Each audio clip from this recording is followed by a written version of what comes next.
పవన్ కళ్యాణ్ గారు దేశవ్యాప్తంగా చేపట్టిన ఒక సర్వేలో దేశానికి సంబంధించి నిజాయితీగా ఎవరుంటున్నారు, దేశ గౌరవాన్ని కాపాడడానికే కానీ నిజాయితీగా ఉండడానికే కానీ ఎవరున్నారని చెప్పి ఒక సర్వే చేసినట్లయితే ఆ సర్వేలో పవన్ కళ్యాణ్ గారు మొట్టమొదటి స్థానాన్ని గెలుచుకున్నారు.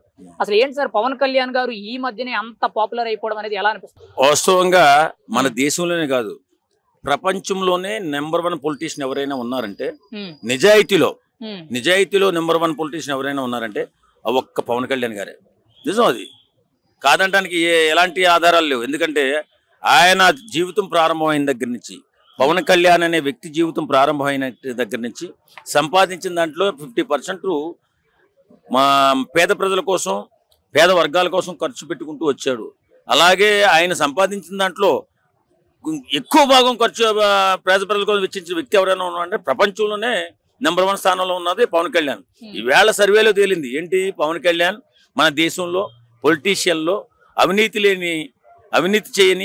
లేని వ్యక్తి ఎవరైనా ఉన్నారా అని సర్వే చేస్తే ఫస్ట్ నెంబర్ 1 స్థానంలో మన పవన్ కళ్యాణ్ గారు నిలిచారు. ఆయన నిజంగానే ఇప్పటికే కాదు ఎప్పటికీ కూడా నెంబర్ 1 స్థానంలోనే ఉంటారు. పవన్ కళ్యాణ్ గారు మోడీ గారిని కూడా ఒక మెట్టు ఎదిగే విధంగా ఆయన తర్వాత ఉండాల్సింది ఆయన కంటే ముందున్నారంటే ఎలా అనిపిస్తుంది? పవన్ కళ్యాణ్ గారు పైగా గత 10 ఏళ్ల నుంచి కూడా రాజకీయాల్లో ఉన్నారు, ఏ పదవి లేదు, కేవలం ఈ 11 నెలల్లోనే డిప్యూటీ సీఎం అనే ఒక బ్రాండ్ ట్యాగ్ అనేది తగిలించుకోవడం జరిగింది. మరి ఈ గ్యాప్ లోనే అంత పవర్ఫుల్ లీడర్ ఎలా అంటారు దేశం మొత్తం తెలిసే విధంగా?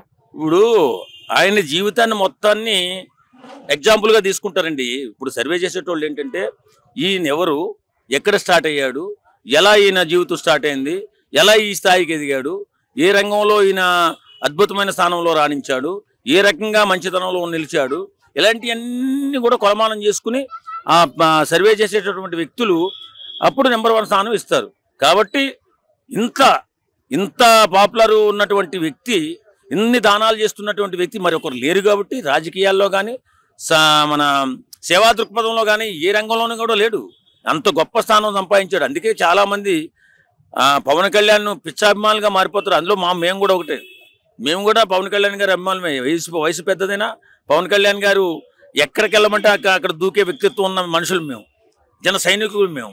ముఖ్యంగా పవన్ కళ్యాణ్ గారు మరి ఇంత నిజాయితీ పరుడు, ఎంత గొప్పవాళ్ళు అని చెప్పి మీరు చెప్తున్నారు, ఇంత పవర్ఫుల్ పొలిటీషియన్ అని.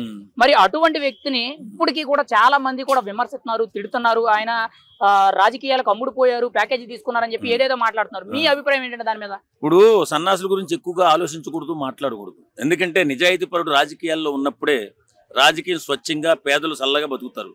అలాంటి వ్యక్తులను రాజకీయాల్లో రాకుండా చేయాలని చాలా మంది ప్రయత్నాలు చేస్తుంటారు. ఎందుకంటే రాజకీయాలలో ఇలాంటి గొప్ప వ్యక్తులు ఉంటే మనం కూడా రేపొద్దున్న అలాంటి సేవనే చూపించవలసి వస్తుంది. మనం సంపాదించిన దాంట్లో కూడా 50% ఖర్చు పెట్టవలసి వస్తుంది రాజకీయాలకి అని చెప్పి ఈ తుచ్చ నీచ రాజకీయ నాయకులు ఏం చేస్తారంటే పవన్ కళ్యాణ్ లాంటి మచ్చలేని చంద్రుణ్ణి నిందించాలని ప్రయత్నం చేస్తూ ఉంటారు. అది ఎప్పటికీ జరగదు. నిజాయితీ ఎప్పుడు నిలబడే ఉంటుంది, నీతి ఎప్పుడు నిలబడే ఉంటుంది, నిజాయితీ ఎప్పుడు ఆకాశంలో చూస్తూ ఉంటుంది. కాబట్టి వీళ్ళ నెంబర్ 1 స్థానంలో నిజాయితీలో పవన్ కళ్యాణ్ గారు ఉన్నారు. పవన్ కళ్యాణ్ అనే వ్యక్తి రాష్ట్ర రాజకీయాలు కానీ దేశ రాజకీయాల్లో ముఖ్యంగా పారదర్శకత, ముఖ్యంగా అవినీతి లేని రాజకీయాలు చేస్తానన్నారు, చేసి చూపిస్తానన్నారు. అది ఇప్పుడు ఈయన ఏదైతే పవర్ఫుల్ లీడర్గా నిజాయితీ పరుడుగా ఒక సర్వేలో నెంబర్ 1 స్థానాన్ని దక్కించుకున్నాడో ఈ సర్వేని బట్టి ఆయన చేయగలరంటారా ఈయన పారదర్శకత ఉన్న రాజకీయాలు అనేవి? ఖచ్చితంగా చేయగలరండి.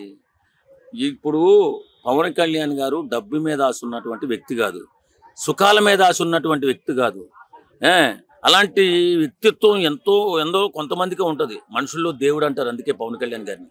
కాబట్టి ఆయన వ్యక్తిత్వాన్ని ఎప్పుడు అవసరమైతే ప్రాణం తీసుకుంటాడు తప్ప వ్యక్తిత్వాన్ని చంపుకుని మాత్రం బ్రతకడు పవన్ కళ్యాణ్ అనే నిజాయితీపడు.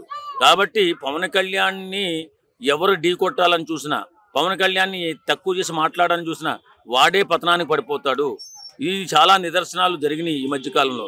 కాబట్టి పవన్ కళ్యాణ్ గారు నెంబర్ 1 స్థానానికి ఎదగడం చాలా సంతోషం, అభినందన. ఇప్పుడు ఆ సర్వే చేసినటువంటి వ్యక్తులు కూడా చాలా క్లారిటీగా సర్వే చేసి నెంబర్ 1 స్థానం పవన్ కళ్యాణ్ గారికి దేశంలోనే నెంబర్ 1 స్థానం ఇచ్చారు.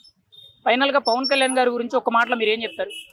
అలాంటి వ్యక్తి ఇప్పుడున్న రాజకీయాల్లో లేడంటాను, మనుషుల్లో దేవుడు అంటాను.